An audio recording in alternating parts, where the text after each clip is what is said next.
Lucky आइए ऊपर खड़े पाए थे आप पड़ी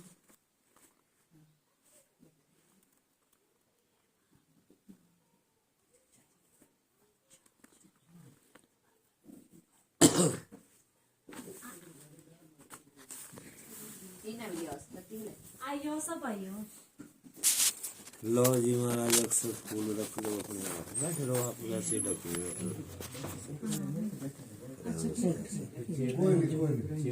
ठीक है इधर गिठिया कर दे फ्रेंड दे लकी थी गिठिया ऊपर बैक लेने आ जाओ इधर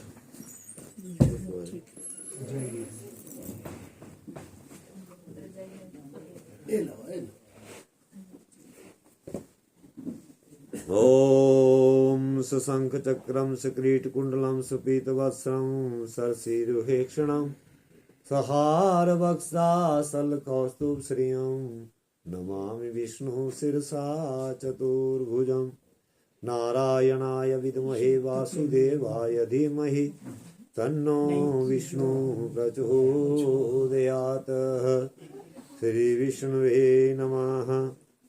या कुंदेन्दु तुषारहार धवला या शुभ्रवस्त्रावृता या वीणाम्बरदण्ड मंडित करा या श्वेत पद्मासना या ब्रह्माच्युत शंकरभृतिभिर्देव्यै सदा वन्दिता सा मां पातु भगवती निशेषजाड्यापहा देवी सरस्वत्यै नमः। श्री गणेशाय नमः। जन्मेजय उवाच एतत् परीक्षाम्यां विप्र संशयामि हयोपानुद दुर्लभं पुत्राणामपि मनुष्याणां तपोनिधे किमर्थ दत्तवान् शापं पुत्रम् उद्दिश्य सुव्रत कथम यम पुरीं प्राप्तो कथम चागतवान् पुनः। अब जितनी कल कथा सुनी थी अब उससे आगे इस कथा को शुरू करते हैं कि राजा जन्मेजय वैशंपायन जी मुनि से कहते हैं कि हे विप्र मैं आपसे पूछता हूँ आप मेरे संदेह को दूर कीजिए। हे तपोनिधे मनुष्यों को पुत्र का नाम भी दुर्लभ है। हे सुव्रत उदालक मुनि ने पुत्र को साप क्यों दिया और वे नासिकेत यमपुरी को कैसे गए और वहां से पुनः कैसे लौट आए। तो वैशंपायन जी ने कहा कि हे राजन जिस तरह उदालक मुनि ने साप दिया उसको सुनिए। नासिकेत अपने पिता की आज्ञा से कंदमूल फल लेने वास्ते पूजा के लिए गए और इसलिए कि ऋषि अग्निहोत्र का कार्य करते हैं और जब वे जल्दी नहीं आए पिता के वचन सुनकर के वन में तो गए लेकिन वहां जाकर के सुंदर तालाब देखा बालक है और वहां जाकर के सुंदर वन में नाना प्रकार के वृक्ष लता कंदमूल से युक्त नाना जाति के पक्षियों से शोभित तो अनेक तरह के कमलों से शोभित उस तालाब में विधि पूर्वक पहले तो स्नान किया फिर देवता का पूजन जलोत्पन्न दिव्या कमल पुष्प नैवेद्य आदि से किया और देवता पितरों का तर्पण भी किया और उसी जगह पे योग आरंभ करके धारणा रूप से कर्म से देवार्चन किया और यत्न पूर्वक समाधिस्थ होकर के नित्य कर्म किया। अब समाधि के टूटने पर नासिकेत ने विचारा कि ओहो आज मेरे कारण पिता के अग्निहोत्र कार्य में विघ्न हो गया और मन में सोचता हुआ पिता के आश्रम में आया। अब अधिक देर से आए हुए पुत्र को देख करके उदालक मुनि क्रोध से लाल हो गए और अग्निहोत्र में विघ्न करने वाले पुत्र से बोले वो मंदभाग्या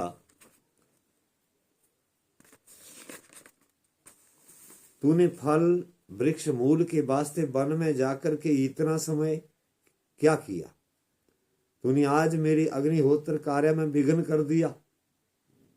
अग्निहोत्र से ब्रह्मादि देवता गण समस्त पितृगण तृप्त होते हैं। तो जब पिता ने ऐसा कहा तो तपस्वी नासिकेत ने उत्तर दिया कि हे तात, यह अग्निहोत्र संसार में बंधन को करने वाला है और संसार में जन्म लेने वालों को जन्म मृत्यु महामोह अवश्य होते हैं। इसलिए संसार रूपी समुद्र से पार होने के लिए योगाभ्यास से बढ़कर दूसरा कोई साधन नहीं है। क्योंकि ब्रह्मा आदि सभी देवता, इंद्र आदि समस्त कश्यप के पुत्र योग बल से सिद्धि प्राप्त करके परम गति को चले गए हैं। तो उदालक मुनि ने नासिकेत से कहा कि हे पुत्र, समस्त आश्रम, ब्रह्मचर्या, गृहस्थ, वानप्रस्थ और दूसरे तपस्वी लोग भी स्वर्ग की प्राप्ति के लिए अग्निहोत्र उपासना कर्म करते हैं। नासिकेत ने कहा कि स्वर्ग में जाकर के पुनः प्राणी संसार में अवश्य जन्म लेता है और योगाभ्यास से मुक्त हो जाता है। इसलिए योगाभ्यास से बढ़ करके दूसरा साधन नहीं, और न हुआ न भविष्य में होगा। इसलिए हे प्रभु, अग्निहोत्र नहीं करना चाहिए, आप भी योगाभ्यास करें। तो वैशंपायन राजा जनमेजय जी से बोले कि इस बात को उदालक ऋषि के से क्रुद्ध होकर के पुत्र से कहा कि अरे पुत्रों में अदम, तू शीघ्र यहां से जा और यमराज को देख। ऐसा शाप दिया। अब उस दारुण शाप से बालक पृथ्वी पर गिर पड़ा, परंतु गिरते समय महात्मा नासिकेत ने पिता को प्रणाम करते हुए कहा कि हे तात, आपकी आज्ञा से यमपुरी जाकर के यमराज को देखता हूं। और उधर उदालक मुनि ने पुत्र को शाप दिया और शाप देने के बाद फिर रोने लगे। पृथ्वी के गिरते हुए देखकर अत्यंत व्याकुल हो गए। महान शोक से संतप्त होकर के विलाप करने लगे। हाय पुत्र, हाय सुबुद्धि मन, मैं पापी, दुराचारी, क्रोधी, द्विजों में अधम हूं। जहां राजा यमराज है वहां तो दारुण नरक है, वहां तुम मत जाओ। तो इस तरह पिता उदालक को विलाप करते हुए देख के नासिकेत कहते हैं, ये अनाथ अर्थात पाप से रहित पिताजी, मैं आपको प्रणाम करता हूं। जो आपने कहा है उसको मैं सत्या कर्म करूंगा, वह अन्यथा कभी ना होगा। मैं आपकी आज्ञा का पालन करूंगा।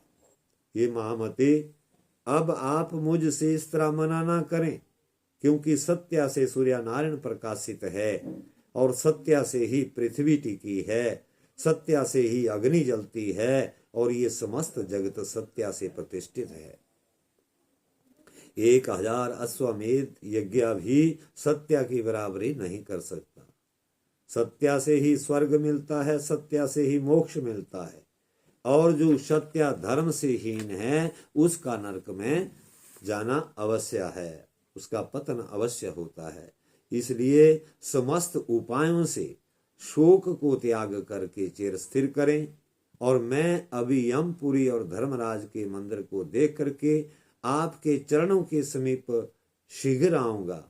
तो वैशंपायन जी जनमेजय जी से बोले कि हे राजन, विनीत आत्मा नासिकेत ने पहले पिता के चरणों को प्रणाम किया, ब्रह्मा को प्रणाम किया और क्षण भर में वो अंतर्ध्यान हो गए।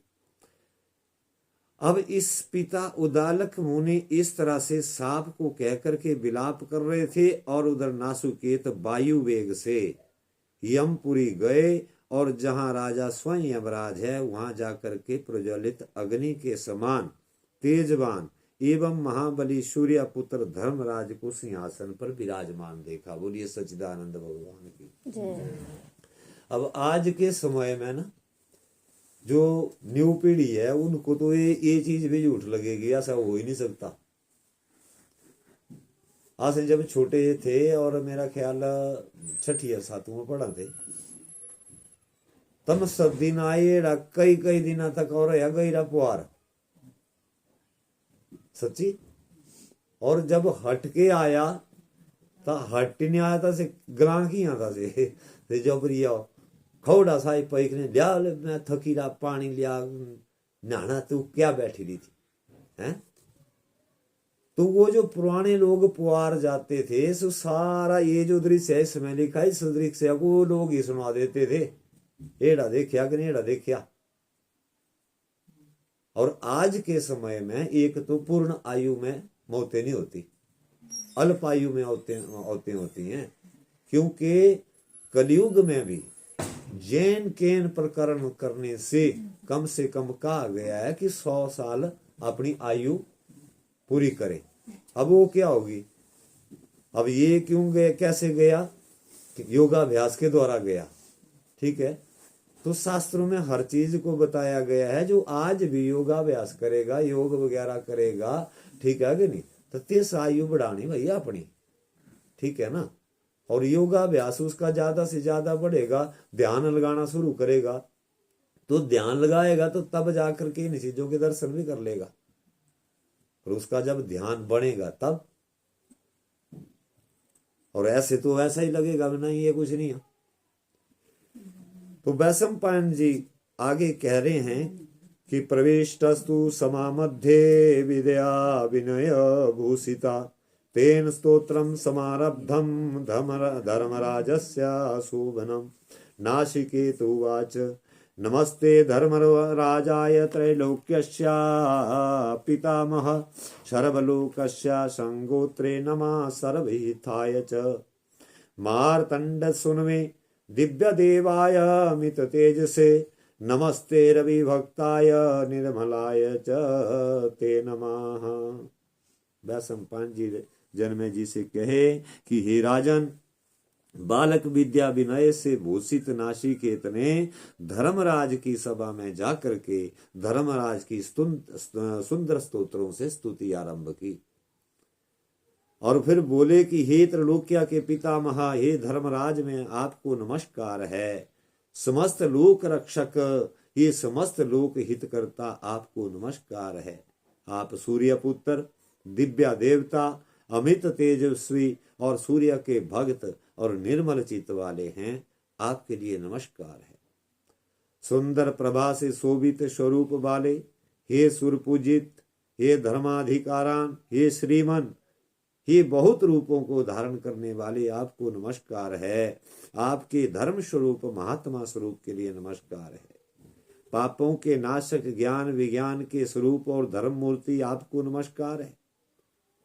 वैशंपायन जी राजा जनमे जी से बोले कि जो ये नासिकेत द्वारा रचित धर्मराज का स्तोत्र है, ये पापों का प्रत्यक्ष नाशक है। जो नियम से धर्मराज के कीर्तन को अच्छी तरह पढ़ेगा, उसके मन में और शरीर में कोई रोग नहीं होगा, और उस पर यमराज प्रसन्न रहेंगे। उस पुरुष को नरक देखना नहीं मिलेगा।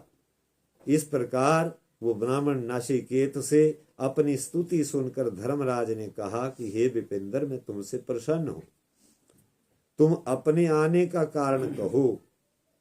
तो नासिकेत ने यमराज से कहा, हे भानुज अर्थात सूर्य के पुत्र, क्रुद्ध होकर के पिता ने मुझको साप दिया कि यमराज को जाकर देखो। सो हे सूर्य पुत्र, उनकी आज्ञा से वेग पूर्वक योग मार्ग के द्वारा मैं आपके पास आया हूं। तो यमराज ने नासिकेत से कहा कि हे महाप्राज्ञा, क्या पूछते हो? यथा सुख पूर्वक पूछो, जो तुम्हारे मन में है सो वर मांगो। तो नासिकेत ने कहा कि हे देव, यदि आप प्रसन्न हैं तो मुझे यह वर दें कि मैं आपकी समस्त पूरी और आपके लेखक चित्रगुप्त को देखूं, और जहां पातकी दुख से दुखित होते हैं और जहां पुण्यात्मा सुख भोगते हैं, हे सूर्यपुत्र, मैं अच्छी तरह से सब देखना चाहता हूं, इसके लिए आज्ञा प्रदान करें। तो वैशंपायन जी जनमे जी से बोले कि हे राजन, धर्मराज ने दूतों को बुला करके कहा कि हे दूतों, सत्याव्रत में परायण महाप्राज्ञा ब्राह्मण पिता के शाप से यहाँ आए हैं, और इनको मेरी पूरी दिखाओ। ये भारत, यमराज की आज्ञा मिलने पर उसी समय वे दूत नासिकेत को साथ में लेकर के चित्रगुप्त के गृह द्वार पर जाकर द्वारपाल से बोले कि हे द्वारपाल, यमराज ने इन महात्मा नासिकेत ब्राह्मण को भेजा है और ये महात्मा आपसे जो कुछ कहें उसको सुनिए और महान यमपुरी को दिखलाया जाए। तो द्वारपालों ने फिर इस तरह दूतों के वचनों को सुन के धर्मराज के लेखक चित्रगुप्त के पास जाके नमस्कार किया और धर्मराज से वचन कहे कि हे देव, धर्मराज ने एक ब्राह्मण को भेजा है और यह ब्राह्मण यमदूतों के साथ आपके द्वार पर खड़े हैं। चित्रगुप्त से कहा कि हे दूत, ब्राह्मण को मेरे समीप शीघ्र लेके आइए। तो चित्रगुप्त के वचन को सुन करके वह द्वारपाल सभी को चित्रगुप्त के पास लेके आया। चित्रगुप्त ने उन दूतों से कहा कि श्रेष्ठ नियम पालन करने वाले बोलो क्या कार्य है। तो दूतों ने फिर चित्रगुप्त से कहा कि हे महाभाग, ये बुद्धिमान धर्मराज ने हम लोगों को भेजा है और हे महाप्राज्ञा, उन्होंने आज्ञा दी है उसे आप शीघ्र कीजिए कि ये जो सत्या धर्म में प्राण ब्राह्मण है वो पिता के शाप से और अपने योग बल से यमराज की पुरी में है और इनकी जो इच्छा हो वो पूर्ण की जाए। तो चित्रगुप्त ने नासिकेत से कहा कि हे विप्र, बोलिए, जो कुछ आप चाहते हो उसे कहिए। तो हे द्विज श्रेष्ठ, मेरे लिए धर्मराज की आज्ञा प्रमाण अविचारणीय है। नासिकेत ने कहा, ये धर्म अधर्म के विचार करता आप समस्त प्राणियों के चित्र और शुभ अशुभ सबको जानते हैं। वैशंपायन जी राजा जनमेजय से बोले, हे राजन, इस तरह नासिकेत ने महात्मा चित्रगुप्त को प्रसन्न किया। प्रसन्न होकर के चित्रगुप्त बोले, ये शास्त्र जन्य ज्ञान और विज्ञान से युक्त हम तुमसे प्रसन्न हैं, जो कुछ तुम्हारे मन में है तुम कहो। तो नासिकेत कहने लगे, हे महावीर्य, मैं आपकी समस्त पुरी को देखना चाहता हूँ और समस्त सुख तथा दुखों को भी देखना चाहता हूँ। तो नासिकेत की बातों को सुन के चित्रगुप्त पुनः बोले कि हे दूतो, मेरी आज्ञा से शीघ्र इस ब्राह्मण श्रेष्ठ को महान यमपुरी के समस्त विषय और शुभ स्थानों को भी दिखलाओ और जिससे इस नासिकेत को नारकीय व्याधि से पीड़ा ना हो और यमपुरी दिखला करके फिर पुनः यहाँ ले आओ।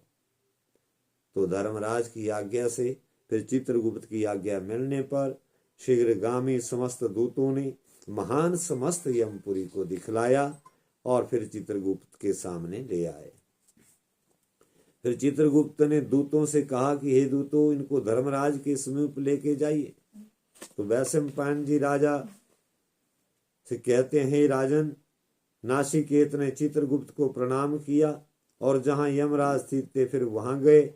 यमराज ने महात्माओं में श्रेष्ठ नासिकेत को अपने पास आए हुए देख करके पाद्यार्घ्य आसन और नासिकेत का पूजन किया। नासिकेत से यमराज ने सुख पूर्वक कहा कि हे महाभाग, यमपुरी के विविध स्थानों को तथा लेखक चित्रगुप्त को आप सुख से देख करके आए। तो नासिकेत ने कहा कि मैं आपके प्रसाद से स्वर्ग और नरक को देख करके आ गया और मोहयुक्त हमारे पिता दुख से घोर वन में स्थित हैं। हे स्वामिन, यदि आपकी आज्ञा हो तो मैं उनके चरणों का दर्शन करूं। तो यमराज ने कहा, हे द्विजवर, हे श्रेष्ठ, जहां तुम्हारे पिता हैं वहां तुम जाइए। हे विप्र, आज से तुम समस्त दोषों से रहित और तप योग बल से युक्त अजर अमर और अक्षय होकर के वास करो। वैशंपायन जी राजा जनमेजय से कहे कि हे राजन, इस प्रकार यमराज से वरदान पाकर के नासिकेत ने धर्मराज को प्रणाम किया और जिस योग मार्ग से वे गए थे उस योग मार्ग के द्वारा पुनः लौट आए और अपने पिता के पास आए। उदालक मुनि ने उस महात्मा पुत्र को आए देखकर कोई बारंबार जो चरणों में प्रणाम कर रहा था उसे अपनी छाती से लगाया और नासिकेत से बोले। उदालक मुनि ने कहा, ये पुत्र, आज दर्शन से मेरा जन्म सफल हुआ, आज मेरी समस्त क्रियाएं सफल हुई। मैं क्रोधी, दुराचारी, निर्दयी, पाप करने वाला हूं, जो मैंने बिना अपराध के अपने पुत्र को शाप दे दिया था और पुत्र को आते देख करके माता चंद्रवती प्रसन्न होकर के बोली कि मेरे पुत्र के सुंदर प्रभाव को देखिए, जो कि धर्मराज और यमपुर को देख करके से आ गया। उदालक ऋषि बोले कि हे पुत्र, तुम यमपुरी को कैसे गए और वहां से पुनः कैसे लौटे, तथा यमलोक का मार्ग कैसा है हे पुत्र, और वहां तुमको भोजन और जल कैसे मिला। हे सुत, तुमने वहां जो कुछ देखा वो मुझे सुनाओ। तो नासिकेत कहते हैं कि हे तात, मैं आपके आशीर्वाद से यमलोक गया और वहां अनेक देवताओं को, भगवान यमराज को और समस्त लोगों के शासनकर्ता चित्रगुप्त तथा धर्मराज को देखा, और तदनंतर धर्मराज को स्तवन से प्रसन्न किया। धर्मराज ने प्रसन्न होकर के मुझे अजर अमर होने का वरदान भी दिया। बोलिए सच्चिदानंद भगवान की। वैशंपायन जी राजा जनमेजय से बोले कि हे राजन, नासिकेत यमपुर गए और वहां से पुनः लौटकर आए। इस समाचार को सुनकर के समस्त ऋषि लोग बड़े आश्चर्य में पड़ गए और उदालक मुनि के आश्रम में आए। बड़े बड़े तपस्वी व्रत करने वाले पूछने के लिए आए। उनमें पाक्षिक उपासना करने वाले, जल में वास करने वाले, नीचे मुख करके तपस्या करने वाले और वायु को पीकर रहने वाले, कुछ लोग अग्नि की साधना करने वाले, निराहार तप करने वाले, कुछ लोग एक पैर से खड़े होकर के दारुण तप करने वाले, सन्यासी, वानप्रस्थी, मौन व्रत धारण करने वाले, कुछ जप यज्ञ करने वाले, उग्र तेज वाले, योगाभ्यास करने वाले, तपस्वी और ब्रह्मचारी, सूखा पत्ता खाने वाले, मासोपवास करने वाले, ये सब मिल करके नासिकेत से पूछने लगे कि हे उदालक, हे पुत्र, ये प्रज्ञा तुमने बहुत अद्भुत दृश्य देखा है, सो हे महाभाग, हे नासिकेत, आप परलोक की कथा को कहिए कि कैसा यमलोक है, वहाँ का मार्ग कैसा है, तथा यमदूत कैसे हैं, ये द्विज वहाँ की स्थिति कैसी है, वहाँ का लोक कैसा है, ये द्विज वहाँ के लोग क्रोधी हैं या मृदु भावी हैं, और वहाँ नरक कैसे दिखता है और किस पाप के करने से कौन सा नरक मिलता है, ये महाप्राज्ञा, ये ऋषि लोग आपसे पूछने के वास्ते आए हैं और आप सब सत्य सत्य कहिए। नासिकेत बोले कि समस्त महर्षियों तथा अन्य तप में लीन ऋषि लोग, आप लोग सुने। मैं श्री महादेव जी और महामहिम धर्मराज जी को नमस्कार करके वहां के नरक का जो कुछ रोमांचकारी दृश्य है उसे आप लोगों से कहूंगा। ये विप्रलोक, जब मैं पिता के साप से शैमनीपुरी को प्राप्त हुआ तब धर्मराज मुझ पर प्रसन्न हुए। मैंने धर्मराज से शैमनीपुरी दिखलाने के वास्ते कहा तो हे द्विज लोग, उस समय यमराज की आज्ञा से मैंने समस्त पुरी को देखा और सब शुभ अशुभ के विचार करने वाले चित्रगुप्त को देखा, और फिर मैंने स्तुति करके धर्मराज से अजर अमर और व्याधि दुख नाशन रूप को वर्ग को प्रताप प्राप्त किया, और फिर मैं पिता के प्रसाद से आशीर्वाद से पुनः लौट करके आ गया। सो हे ऋषि बंद, अब मैं पुनः यमलोक के विस्तार को कहूंगा कि धर्मराज का पुर 1000 योजन प्रमाण में और चौकीन है, 4 द्वार हैं, नाना प्रकार के रत्नों से सुशोभित है, नाना प्रकार के जनों से पूर्ण है, गीत गान वाद्य बाजा आदि बजाए जा रहे हैं। ऐसा दिव्य धर्मराज का पुर जिसमें 7 प्रकार की 4 दीवारी से उबेष्टित है, उस पुर के मध्य भाग में महान दिव्य सुंदर धर्मराज का मंदिर है। समो मंदिर समस्त रत्नों का बना हुआ, अग्नि विद्युत बिजली वाल सूर्य वाल संक्रांति से के सूर्य इन लोगों के तेज के समान उद्दीप्त है, और चित्र विचित्र स्फटिक मणियों की बनी सीढ़ी वज्र हीरा के बने चौक से शोभित है। उस मंदिर में सर्वश्रेष्ठ शुभ आसन पर भगवान धर्मराज बैठे हैं और धर्मराज सिंहासन पर बैठते हैं, तो उस सभा के सभी लोग धर्मराज की उपासना करते हैं।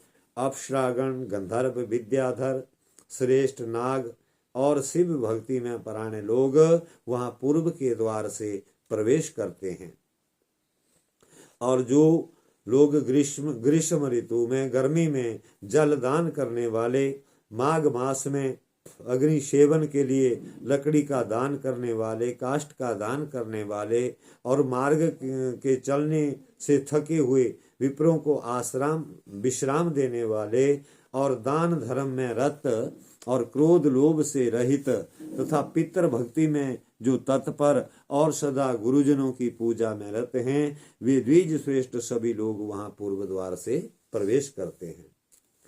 और जो अतिथि के पूजक हैं, ब्राह्मण के भक्त हैं, जो तीर्थ स्नान में रत हैं और जो काशी में तथा गौ के गृह यानी गौशाला में मरते हैं, वे लोग वहां उत्तर द्वार से प्रवेश करते हैं। जो सत्याव्रत को धारण करने वाले हैं, नित्या धर्म परायण हैं, दूसरे के धन की चाहना से रहित हैं, पर निंदा से परे हैं और जो विष्णु भक्त हैं, पर स्त्री में नपुंसक हैं, नित्या धर्म कथा में लगे रहते हैं और जो पर हिंसा से रहित हैं,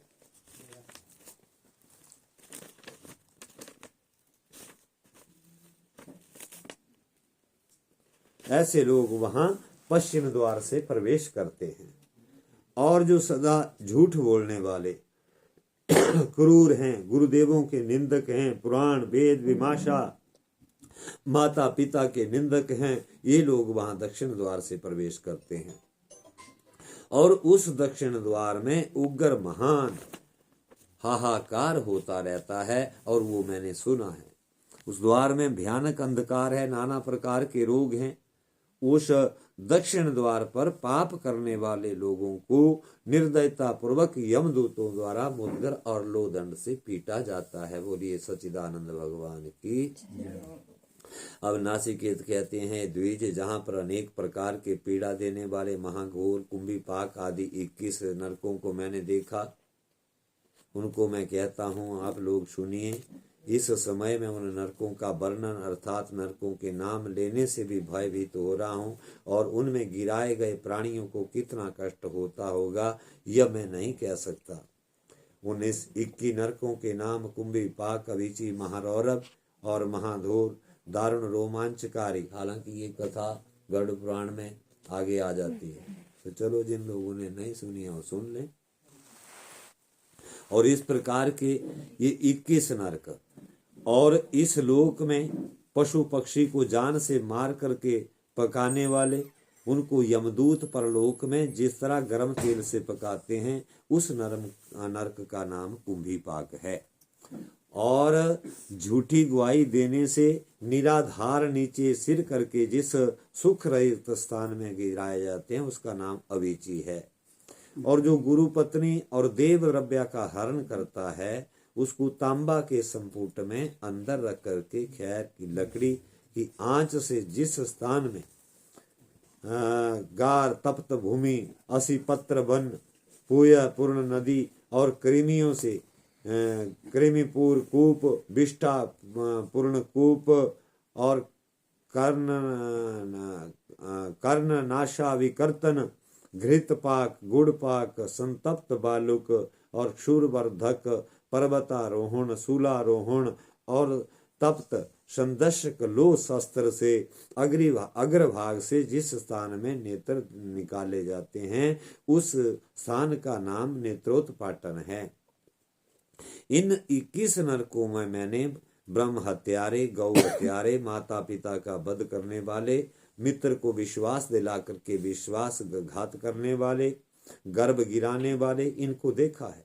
और जो स्त्रियों में लगाने वाले, गुरु की सैया, स्त्री के साथ प्रशयन करने वाले, पर स्त्री से संबंध करने वाले, पर द्रव्य की इच्छा करने वाले, ब्राह्मण का त्याग करने वाले, पवित्र आचरण वाली स्त्रियों का त्याग करने वाले, राजाओं में दोष लगाने वाले, धर्म की निंदा करने वाले, झूठी गवाही देने वाले, क्रूर कर्म को करने वाले, पर दुख में सुख में मानने वाले और सदा सुख में दुख मानने वाले, नित्या पाप कर्म को करने वाले और सत्या शौच से हित सूचक, चुगलखोर, नित्या कलुषित चित्र तथा चोरी से आजीविका का निर्वाह करने वाले, पृथ्वी का हरण करने वाले, गृह का हरण करने वाले, देवता का द्रव्य हरण करने वाले और जो दयाहीन, दुराचारी, दान धर्म दया से रहित हैं, महान पाप कर्मों से जो युक्त हैं, पाखंडी हैं, बेटाल व्रत सठ करने वाले हैं। और जिसने गुरु के वचन को, शास्त्र के वचन को, कभी पुराण की बातों को न सुना, और जो नित्य महान क्लेश को करता है, अपने धर्म से रहित है, इनको और दूसरों को भी बहुत से अनेक प्रकार के अपने कृत पापों से दंडित होते हुए समस्त नरकों में मैंने देखा है। बोलिए सच्चिदानंद भगवान की। अब इतनी कथा कहने के बाद नासिकेत ने कहा कि हे द्विश्रेष्ठ, पापाचारी मनुष्य, लोक के पातक मनुष्य, पार्थिव शरीर को त्याग कर यातना प्रगाढ़ वेदना सहने वाले देह को प्राप्त करके हे विप्रो, दूतों के द्वारा घसीटे जाते हैं और मंदारी बंदरों को जैसे घसीट करके ले जाता है, यमराज की सभा में पहुंचाए जाते हैं। उस यमराज की सभा में जो सभ्या रहा करते हैं, उनका मैं आप लोगों से कहता हूँ। हे द्विश्रेष्ठ, आप सुनिए। कृष्ण द्वैपायन यानी वेद व्यास ऋषि, श्रृंगी ऋषि, महामुनि भारद्वाज, दुर्वासा, मरीचि, भृगु, पिपलाद, पुलस्त्य, पुलह, सनक, सुरभि, सुरदेव, महातपस्वी वाल्मीकि, विश्वामित्र, वशिष्ठ, ऋतु, दक्ष तथा हरि और दूसरे बहुत से अनेक महात्माओं को मैंने वहां देखा।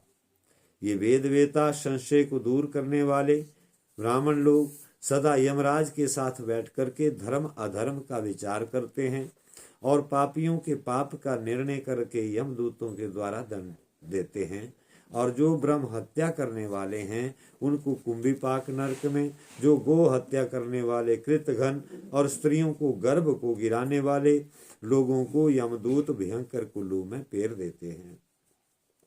जो लोग स्वामी के साथ द्रोह करे तथा जो विश्वासघात करते हैं, उन्हें आरा से चिर करके 2 टुकड़े कर दिए जाते हैं। जो लोग प्राणियों को विष देते हैं, उनको अग्नि में पकाते हैं। जो खेत वगैरह की जीविका हरण कर देते हैं, जो पर स्त्री में रति करते हैं, जो जीव हिंसा करते हैं, ये सब गुड़पाक नरक में पकाए जाते हैं। जो दूसरे के धन में ध्यान रखना, मन से दूसरे का बुरा सोचना और वृथा मनोयोग देना अर्थात व्यर्थ विचार करना, ये 3 प्रकार के मानस पाप कहे गए हैं। कठोर वचन बोलना, सबकी चुगली करते रहना, निरर्थक बात करना, ये 4 प्रकार के वाचिक पाप कहे गए हैं। और बिना दी हुई वस्तु को उठा लेना, यज्ञ के अतिरिक्त हिंसा करना, पर स्त्री में रति करना, ये 3 प्रकार के कायिक पाप कहे जाते हैं। जो द्विज इन मनु से वर्णित 10 प्रकार के पापों को करता है, वह घोर काल सूत्र नरक में पकाया जाता है। जो अवक्ष्य का भक्षण करता है तथा जो अगम्य स्त्री वगैरह में गमन करता है, जो गुरु निंदा करता है, ये सभी पातकी यमपुरी में अनेक प्रकार की नारकीय यातना से पीड़ित देखे गए हैं। और जो वृथा, सम्मी, वड़, पलाहा वृक्ष का छेदन करता है, उसको यमपुर में यमदूत छेदन पीड़ा देते हैं। जो अल्प बुद्धि पापात्मा पुरुष बलिवैश्वादेव के बाद आए हुए क्षुधा भूख से आतुर अतिथियों को क्रूर दृष्टि से देखते हैं, उनकी छाती पर पैर रख करके दोनों पैर नेत्र निकाले जाते हैं। जो मनुष्य सदा पाप में रत रहा करते हैं, वे रौरव नाम में डाले जाते हैं। और जो बिना मंत्र विधान के भोजन करते, जो बलि वैश्य देव को नहीं करते, इनको विष्टाकूप में अधोमुख गिरे हुए मैंने देखा है। जो धर्म शास्त्र में दोषारोपण करते हैं, तीर्थों की निंदा करते हैं, अपने को श्रेष्ठ मानते हैं, जो स्तब्ध अभिमानी हैं, इन पातकियों को शिलावृष्ट में रखकर लोड़ा यानी बट्टा से पीस देते हैं। इस प्रकार से ऐसे दुखपति ऐसे हजारों पातकियों को मैंने यमलोक में देखा है। नासिकेत वाच, आगे नासिकेत कहते हैं, मुनीश्वरों, यहाँ जो भी मुनीश्वर लोग आए हैं सब लोग सुने। मैंने वहाँ जो कुछ अद्भुत और धीर पुरुषों के रोमांचकारी चरित्र को देखा, उसे मैं कहता हूँ। मैंने वहाँ प्रज्वलित अग्नि के समान प्रसाद वाले नरकों को देखा, जिसमें पातकी लोग यमदूतों के द्वारा अनेक तरह से जलाए जाते हैं। यमराज के दूत भयंकर ऊपर को उठे केस वाले, विशाल शरीर वाले, तीखे दाढ़ वाले, टेढ़े तीखे नख वाले, सुई के समान मुख वाले, भयंकर, समस्त पापियों को भय देने वाले और दूर की वस्तु को देखने वाले, दूर की बात को सुनने और जानने वाले तथा दीर्घ शरीर वाले जो महाबली हैं, ये यमदूत पापियों के केश पाश को पकड़ करके पीड़ा देते हैं। ये मुनीश्वरों, जो संसारिक विषय वासना में मन लगा करके क्षणिक सुख का अनुभव करते हैं, वे एक कल्प पर्यंत तप्त सूर्यमय नरक में दुख भोगते रहते हैं। और जिसने जैसा भी शुभ अशुभ कर्म किया है, उसी के अनुसार शुभ और अशुभ कर्म फल को वो भोगता है। मैंने इस तरह कर्मानुसार पीड़ाओं को देखा और वहां पर यमराज के दूत झूठी गवाही करने वाले, छल करने वाले पापियों को तलवार सरीखे पत्तों से मारते हैं, जो प्राणियों का वध करते हैं, प्राणियों को दुख देते हैं। ऐसे पातकी यमदूतों के द्वारा व्याधि और कष्ट से पीड़ित होते हैं और कुठार से सिर काटकर घोर नरक में पहुंचाए जाते हैं। घृत की चोरी करने वाला घृत पाक नरक में, तेल की चोरी करने वाला तेल पाक नरक में, दूध की चोरी करने वाला दुग्ध पाक नरक में, देवताओं के वर्ष से 1000 वर्ष तक डाला जाता है। जो देवता की पूजा सेवा में भक्ति भाव को नहीं करता, जो दुष्ट कर्म में रत रहा करते हैं, जो लोभी हैं, सब पाश बंधन में बांधे जाते हैं। ये द्विज श्रेष्ठ, जो बाग बगीचा काटते हैं और जो देव मंदिर को तोड़ फोड़ करके गिरा देते हैं, ये सब पातकी यमदूतों से मारे जाते हैं और दीन होकर के रोदन करते हैं। जो समस्त जीवों पर दया नहीं करते, जो निष्ठुर होते हैं, क्रूर प्रकृति के होते हैं, ऐसे पातकी यमदूतों के द्वारा जब तक सूर्य चंद्र विद्यमान हैं, तब तक नरक में पीड़ित होते हैं। जो मार्ग के वृक्षों को काटते हैं और जो मार्ग में कांटे फैलाते हैं, ऐसे पातकी का यमदूत वध करते हैं। और जो प्राणियों को विष मिला करके भोजन देता है, उसके मुख में यमदूत लोहा तपा करके डालते हैं। जो स्त्री अपने पति का त्याग कर पर पुरुष से रति करती है, ऐसी दुष्टा स्त्री को यमदूत भीषण मुद्गरों से पीटते हैं और नरक में डाल करके दारुण दुख देते हैं। जो पातकी अगम्य गमन के अयोग्य स्त्री से रति करता है, उसको प्रज्वलित अग्नि से संतप्त लौ स्तंभ से चिपटा कर तपाते हैं। और जो अपने गोत्र की कन्या के साथ मन से भी संबंध की इच्छा करता है, वह यमलोक में अति दुख का भागी होता है। जो अपने दोष को नहीं देखता और दूसरे के दोष का प्रकाश करता है, जो दूसरे के कार्य को का नाश करता है, वह अंधकूप नरक में पकाया जाता है। और जो समस्त शास्त्र, देवता, ब्राह्मण और गुरु में दोषारोपण करते हैं, उनकी जीभ अनेक प्रकार से काटी जाती है। और जो मूंगा, वज्र, हीरा को चुराता है, वह कुंभी पाक नरक में पकाया जाता है। जो मनुष्य बालक को ना दे करके एकांत में बालक से छुपा के मिठाई खाता है, हे द्विज श्रेष्ठ, उसको नरक में अपने शरीर का मांस स्वयं भोजन करते मैंने देखा। मैंने नरक में इस प्रकार के पातकी मनुष्य और अधम देखे हैं। बोलिए सच्चिदानंद भगवान की। और इतना कहने के बाद नासिकेत ने कहा, हे मुनीश्वरों, इसके बाद जो मैंने कुछ देखा वो भी मैं आप लोगों से कहता हूँ। जो मनुष्य बालक, स्वामी, पंगु, वृद्ध, विपर और कन्या को तथा पतिव्रता स्त्री और पति को प्रथम भोजन न करवा करके स्वयं पहले भोजन करती हैं, ऐसे अनेक पातकी सालमली शेमर के वृक्ष में उनको स्थित होते हुए मैंने देखा। मैंने वहाँ वृक्ष प्रज्वलित अग्नि के समान प्रभाव वाला, 5 योजन विस्तार वाला, 10 योजन की ऊंचाई वाला देखा।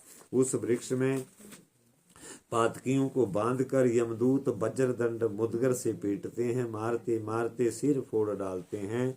फिर वहां मैंने तप्त बालक नामक नरक को देखा। वह नरक प्रज्वलित अग्नि के समान है, उसमें जला करते हैं।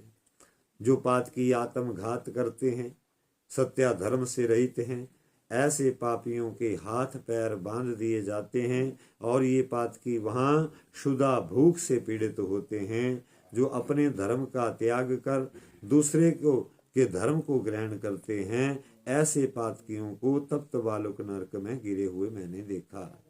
और जिसने जलदान अन्नदान नहीं किया, ब्राह्मण को प्रसन्न नहीं किया, अग्नि में कभी आहुति नहीं दिया, जो गृहस्थ आश्रम में रह कर के पंच यज्ञ यानी संध्या, तर्पण, अग्निहोत्र, बलि, वैश्वदेव, अतिथि पूजन नहीं करते, उनको उस यमपुर की नार की यातना भोग कर दूसरे देह को प्राप्त करते देखा है। जो अपने कर्मानुसार कृमि योनि में जाकर के जन्म धारण करते हैं और जो झूठी गवाही देता है और जो छल करके तौल करता है, वह परलोक में अपने कर्मानुसार वायु से प्रदीप्त अग्नि से जलता है। जो मनुष्य ब्राह्मण, देवता, गंगा आदि नदियों को नहीं मानता, वह नरक में अत्यंत पीड़ित होता है। जो मनुष्य दया रहित है, अभिमानी है, जीव हिंसा करने में लगे रहते हैं, वे लोग यमलोक में घोर यमदूतों से पीड़ित होते हैं।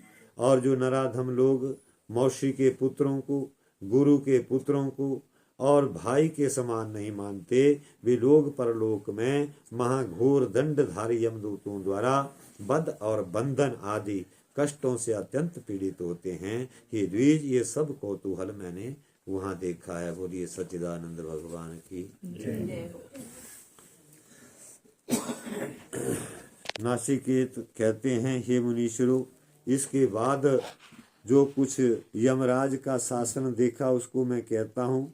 वहाँ दक्षिण द्वार में पातकी लोग दुख भोगते हैं और वहाँ अनेक प्रकार के भयानक दूतों को देखा, जिनकी विशाल देह, लंबे ओंठ, ऊपर उठे केस, भयंकर सुअर के समान आकार वाले कृष्ण वर्ण, पतल कमरे के होते और यमदूत सिंह के समान और कुछ व्याघ्र के समान रूप वाले, कुछ बिल्ली के समान नेत्र वाले, सर्प बिच्छू के समान भयानक आमरण से भूषित हैं, कुछ त्रिशूल धारण किए, कुछ दंड मुदगर धारण किए, कुछ ढाल तलवार धारण किए, कुछ भुषुंडी परिग लो दंड धारण किए, कुछ मिंदी पार धारण किए, कुछ हाथ में मुसल धारण किए, कुछ शक्ति धारण किए, विकराल मुख वाले, कुछ हाथ में फरसा धारण किए। ऐसे नाना प्रकार के शस्त्रों को धारण किए दूतों को यमराज ने पापियों के अनुग्रह के वास्ते रखा है। ये दूत दुरात्मा पापियों को ताड़ना देते हैं। जो पाप कर्म में रहते हैं, क्रूर कलह प्रिय हैं, ऐसे पापियों को तलवार सरीखे पत्तों के वन में दूत ले जा करके डालते हैं। और मैंने कुछ पापियों को काल सूत्र नरक में पड़े हुए देखा। जो लोग मलेच्छ वृत्ति से जीवन निर्वाह करते हैं और जो लोग चोरी से जीवन निर्वाह करते हैं, जो लोग अपने पूर्व कर्म से नरकों में बहुत यातना सहते हैं, इन पापियों के मांस को कुत्ता, काक, गिद्ध, शंकुत पक्षी नोच नोच करके खाते हैं। मैं उस यमपुरी में इधर उधर बहुत स्थानों में महाभयानक घोर महादूतों से अत्यंत पीड़ित मनुष्यों को देखा।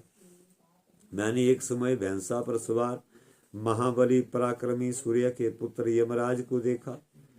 हे द्विज, जो यमराज कुंडलों से भूषित, श्रीमान, दंडपाश धारण किए, बुद्धिशाली, विशाल काय और दूतों से युक्त, क्रोध से लाल नेत्र वाले थे, इस प्रकार भयानक रूपधारी यमराज नरक को देखते हुए आए और उनको देखकर सब दूतगण नमस्कार कर यमराज के सामने खड़े हो गए।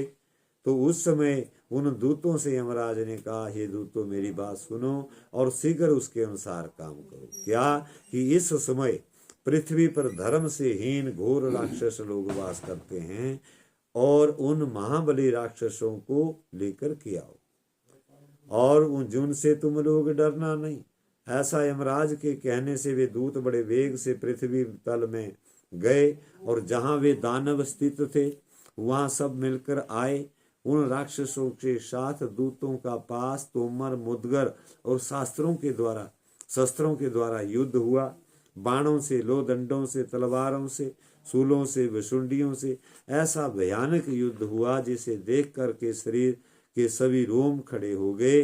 बाद में यमदूतों ने उस संग्राम में राक्षसों की कालपास से जीत लिया और उन महान राक्षसों को पास में बांधकर यमराज के पास ले आए। उन राक्षसों को देखकर धर्मराज अत्यंत भयानक हो गए और दूतों से कहा कि इन्हें चित्रगुप्त के घर लेके जाओ। तो चित्रगुप्त ने उन राक्षसों को देख करके कृमि कुंड में डाल दिया। ये ब्राह्मण इस तरह समस्त जगत काल पाश के वश में हो जाता है। जवान, बालक, वृद्ध, गर्भ में जो स्थित है, ये सभी प्राणी काल के वशीभूत हैं। जो लोग पाप कर्म करते हैं और धर्म से हीन हैं, वे इस लोक में दुख दरिद्र से युक्त दिखाई पड़ते हैं, क्योंकि किया हुआ शुभ और अशुभ कर्म अवश्य भोगना पड़ता है। बोलिए सच्चिदानंद भगवान की।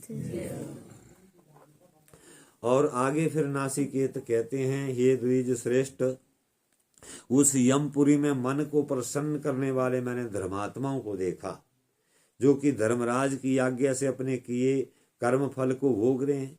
उस स्थान में मनोहर महानदियों को देखा, शर्करा, दूध, घी, शहद की नदी को देखा। मैंने पूर्व उत्तर दिशाओं के मध्य भाग में धर्मात्माओं को देखा, जो कि दिव्य वस्त्र और दिव्य आभूषणों से भूषित हैं और स्वर्ण के कुंडलों को धारण किए, शोभायमान हार केयूर को धारण किए, बीणा बंसी के बजाने में निपुण, चामरों से सुशोभित, ऊंचे आसनों पर बैठे, अप्सराओं से सेवित, दिव्य पुष्प माला चंदन को शरीर में धारण किए, विविध उत्सवों से जो युक्त, तपेश्वरण के समान कांतिमान मुकुटों से सुशोभित हैं। ऐसे धर्मात्मा यमलोक में अच्छी तरह से वास करते हैं। और जिन्होंने श्रद्धा से श्रेष्ठ ब्राह्मणों को नाना प्रकार की वस्तुएं दान दी हैं, अन्नदान दिया है, वस्त्र दान किया है, स्वर्ण दान किया है, भक्ष्य पदार्थ का दान किया है, भोजन दान किया है, और जिन धर्मात्माओं ने तिल का दान किया है, भूमि दान किया है, वे लोग दान धर्म के प्रभाव से समस्त सुख को प्राप्त करते हैं।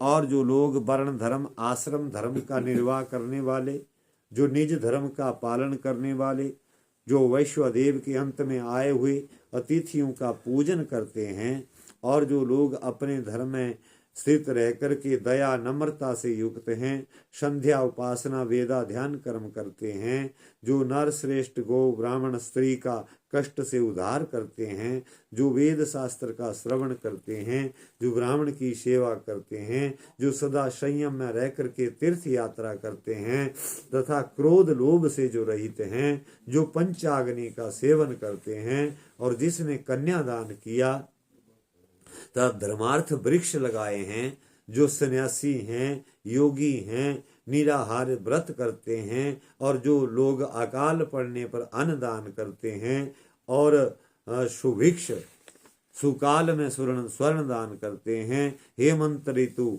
में वस्त्र दान करते हैं, और अग्निदान अर्थात अग्नि के लिए काष्ठ दान करते हैं, जो परोपकार में लगे रहते हैं, और जो धर्म अधर्म का विचार करने वाले हैं, शास्त्र ज्ञान में लगे रहते हैं, नित्या दूसरे का हित करते हैं, मैंने इन लोगों को धर्मराज के लोक में देखा।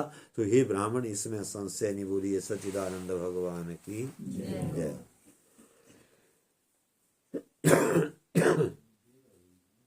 नासिकेत कहते हैं, ब्राह्मण जहाँ धर्मात्मा लोग वास करते हैं, मैंने पुनः उस स्थान को देखा। वहाँ पुष्पोद का नाम की नदी है, जिसमें शीतल जल बहता रहता है, और उस नदी में सोने की रेत है। किनारे पर अनेक प्रकार के वृक्ष, और उन वृक्षों में सुगंधित पुष्प सदा लगे रहते हैं। ये विप्रो, मैंने उस नदी के तीर भाग में मंदिरों को देखा। उन गृहों में धर्म पालन करने वाले मनुष्य सदा क्रीड़ा करते हैं। शीतल मंद सुगंधित वायु उनकी सेवा करती है। शिष्या, दिव्य रूपवती स्त्रियां श्रेष्ठ मनुष्यों के साथ रहती हैं, और वहां पर सिद्ध गंधर्व किन्नरों से सेवित, नाना प्रकार के वस्त्रों तथा रत्नों से सुशोभित, रूप लावण्य से युक्त, पूर्णिमा के चंद्रमा के समान मुखाकृति वाली कारण तक विशाल नेत्र वाली और देखने मात्र से मन को हरने वाली ऐसी सुंदर स्त्रियां पतियों के साथ उस पुष्पोद का नदी के तटभाग में आनंद से रहती हैं और पूर्व कर्मानुसार विविध प्रकार के सुख भोगते हैं। और जो तीनों लोकों में विख्यात है वे पुरुष धर्मराज के पुर में वास करते हैं।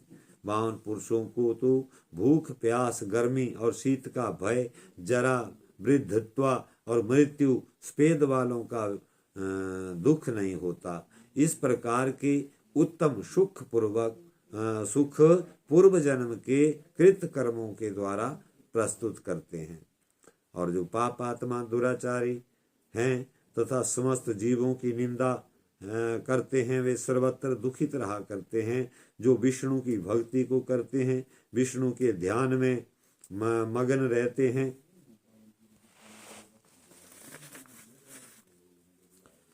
ऐसे लोग यमलोक की नरक संबंधी यातना की बात को कभी नहीं सुनते, किंतु ऐसे लोग संसार रूपी समुद्र से मुक्त हो जाते हैं। इसमें संशय नहीं। बोलिए सच्चिदानंद भगवान की। और आज की कथा को यहीं पर विराम।